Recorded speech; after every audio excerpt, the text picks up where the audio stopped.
Hey YouTube, back for another video. 10 more CDs from my collection, as I've done the last few times. Trying a different camera view, kind of more like this. Yeah, I don't know. See how it works. I think it looks a little better. Anyways, I got a couple cool videos that I'm going to do. I'm going to try to record this weekend or next week or something. As I've stated before, collection videos are cool, but I think if that's all you do, I think they get kind of boring, to be honest. I think if you have a channel like this, you got to spice it up a little bit. And all the good YouTubers that I watch, they do just that. And it's definitely been inspiring. And fact remains, I just get bored of doing the same old shit. So got to spice it up. I'm gonna do a video. It's something that I talk about a lot in my personal life, or I have, anyways, in the last 20 years or so.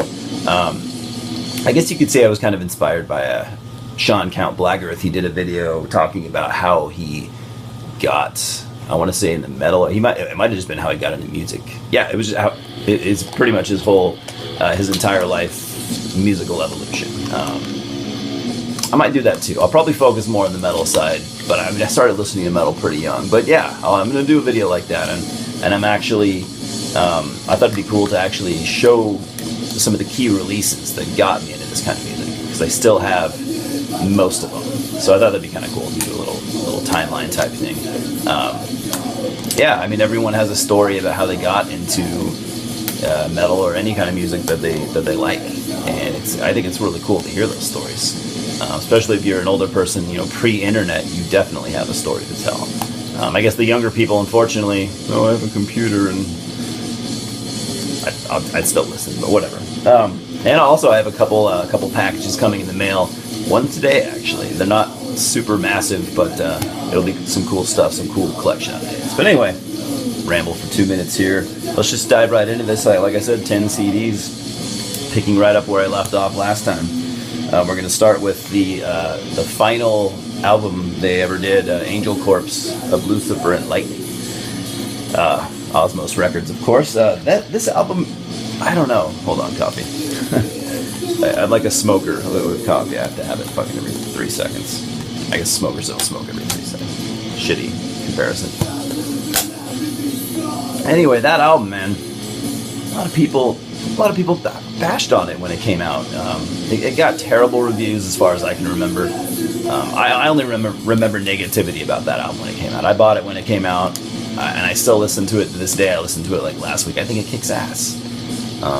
If there are any massive Angel Corpse fans out there, maybe they can chime in if they feel it's an inferior album. Maybe they could explain why they think so. I'm not going to argue. I would just like to hear. Maybe it's something I'm missing. Either way, it doesn't matter. I enjoy the album. I think it's awesome. It didn't deserve the negativity it got. Next, we have the most recent, and I don't know if they're ever going to do another album, but the last, wow, this is a shitty edition. Sorry. The last album that Angel Witch did, As Above, So Below, from Metal Blade and Rise Above Records. It's a solid album. I give it at least a 7, maybe somewhere in between a 7 and an 8. It's decent for a comeback album, especially of a band that had been inactive for many, many years, decades even, I think. It's pretty good. I often compare it to other bands from the the New World of British heavy metal original scene. I guess it wasn't really a scene, but you know what I mean. A band that came out around those times. I compare it to comeback albums such as like Satan with their Life Sentence album. I'm not saying they came out the same year or anything, but it was kind of the same situation. Both bands were inactive for a while, but that Life Sentence, that Satan album, man, blows this out of the water. As it blows most albums out of the water, just in general. Yeah. Here I am ranting about an album I'm not even showing. But anyway, it's Angel Witch album. It's pretty good. It could have been better. It only has one original member at this point, Kevin Hayborn. Yeah, it's pretty good. Check it out if you like Angel Witch, or just classic heavy metal. Next we have Antaeus with Blood Libels. This is, I want to say the best album, but I really like their earlier stuff. But songwriting wise and maturity, that they show, or that they had shown between their earlier stuff in this album,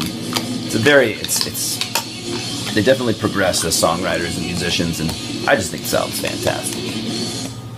You can get this, I got this through Ajna Offensive, I think, or pretty sure I did. Anyway, killer album, killer black metal from France. They probably need no introduction if you're watching this video and you don't know who Antaeus is. You're probably not a huge black metal guy, and that's understandable. But if you do like black metal and you haven't heard them, if you like violent,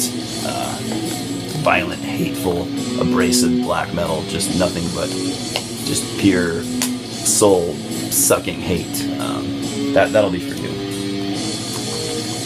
So at least add something for the extreme, more black metal guys to like. There's a couple other good things here. These next couple releases a lot of you won't care about. Maybe some of the older guys will. This is a band I worshipped as a teenager, and I gotta be honest, a lot of their work, at least for me, does not hold up anymore. Some of it does. It's very hit and miss, but it's a band that I like. I mean, just a fraction of how I used to feel about them when I was a teenager. But this album, this is their best album. Sadly, it's their first album, so they peaked with their first album. Fistful of Metal, Anthrax, Megaforce Records. That's their debut, like I said. It's just classic speed thrash metal. It's got some of the fastest stuff really that ever came out at this time. Go listen to like Death Rider and stuff like that. Yeah, man, they were breaking new ground at the time for speed, and they were one of the earlier bands to play thrash. And I mean, I can say some good things about them. I don't really give a shit about them anymore. Pretty much the entire Joey Belladonna era. I think I don't know. I think it's still viable. It's still decent music. This is all a matter of opinion, though. But it's just a band I grew out of. I hate to say it. Next up, Persistence of Time, Island Records. Had this one a lot of years. Liked it a lot. I haven't listened to it in probably close to 10 years. I just don't really have the desire to anymore. I'll probably play it eventually, like in between today and the time that I die. I'm sure I'll listen to it once. It's pretty good. It's decent thrash album. Now we have, this is definitely not mandatory for anyone by any means. It's got a couple cool covers though. That I've had this a long time too, from Megaforce Records. Anthrax, Attack of the Killer Bees EP. It's got that stupid I'm the Man song on there, and whatever. Like I said, it's got some cool covers. It's got like Protest and Survive, which is a Discharge song. It's Discharge. Cool cover. They did a right job. Now this next album is not going to be shit. I'm not showing these in order.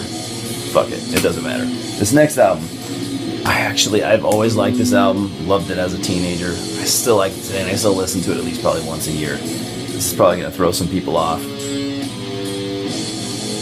As I don't know, I feel like most fans of extreme music probably don't like this. But, I grew up in the 90s and whatever. Anthrax, Sound of White Noise. This was the first Anthrax album that featured vocalist John Bush from Armored Saint. This album, it's not a thrash album. It's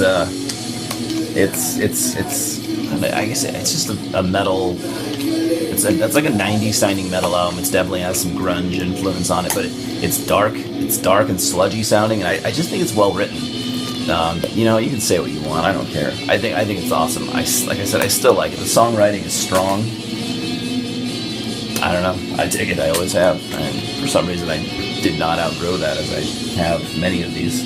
Like I said, I'm not showing these in order, unfortunately. I meant to, but next up, this is their third album, I think. Yeah, Among the Living, Island Records. This one was a pretty popular one when it came out, and it was for it was a staple for a lot of thrash fans around that time, late 80s. It's good. If you're into Anthrax, that is considered one of their most classic albums. I will probably listen to it one more time in my lifetime, and that's all I have to say about that. This next one, this is one that I still will play from time to time, and that's Spreading the Disease. It's just got some cool songs, man. Joey Belladonna's vocals are in top form. This is the best he's ever sounded. Songwriting is pretty good. It's even for a band that I'm, borderline over. I think that's a decent album. As far, I love thrash. I grew up listening to Big Four thrash because that's all I really knew. I didn't know about the other bands, unfortunately. So I listened to Big Four thrash for a long, long time. Thought that was the most extreme, the fastest, most brutal music ever. So I worshipped Anthrax for a long time, and like I said, as well as the rest of the Big Four. I have different feelings on all those bands at this point, but some of them I still like very much. All right, last one we have to show. This is a cool one. This is an EP, or was it a demo? I can't remember. Apocalypse Command from Gene Palabicki of Angel Corpse sent this to me. Really cool guy. He had a couple copies, and I just messaged him. I was like, man, I want that. How much do you want for it? He's like, just $75, shipping included. And I was like, all right, man, that's awesome. Thank you. When did this come out? 2010 or something like that. I don't know. It's been a while. This was released through like some Italian label or something like that. But anyway, Apocalypse Command, Gene Palabicki from Angel Corpse. I can't remember if he's still doing that project. He might have laid that one to rest. I'm not sure. They had a full length out 4 or 5 years ago, something like that. It was very good. And I know he's laid some of his projects to rest, so that might be one of them, might not. Don't take my word for it. So it's good Black Death in the vein of it's Gene Palabicki. He's got his signature guitar sound that you're gonna trace that back to Angel Corpse, obviously, and that's fair enough. But yeah, man, everything he has been in that I've ever heard is worth checking out. So that's it. That's 10 CDs for the day. For today, I haven't had enough coffee. Like I said, I got a lot more coming. I think one of my packages is coming in the mail today, so I've been just waiting for it. Checking the mail every day. I'm really excited for it. I've already heard it, but I'm really happy to own it. So I'll be talking about that. And I have some genuinely cool videos coming, I believe, in my opinion. So anyways, yeah, that's it, guys. I got 20 subscribers now, and that's really fucking awesome. If there are, like I said before, if there are 20 people out there that want to talk to me and think that, even any of my videos are worth a little bit of their time, it's an honor. So thanks for that. I look forward to talking to more of you guys, of course. Some of you chimed in, and that's really cool. That's why I'm doing this. I like to talk to other, like-minded people. Anyways, I'm gonna go do some homework. Have a good weekend. Thank you. Thanks for stopping by.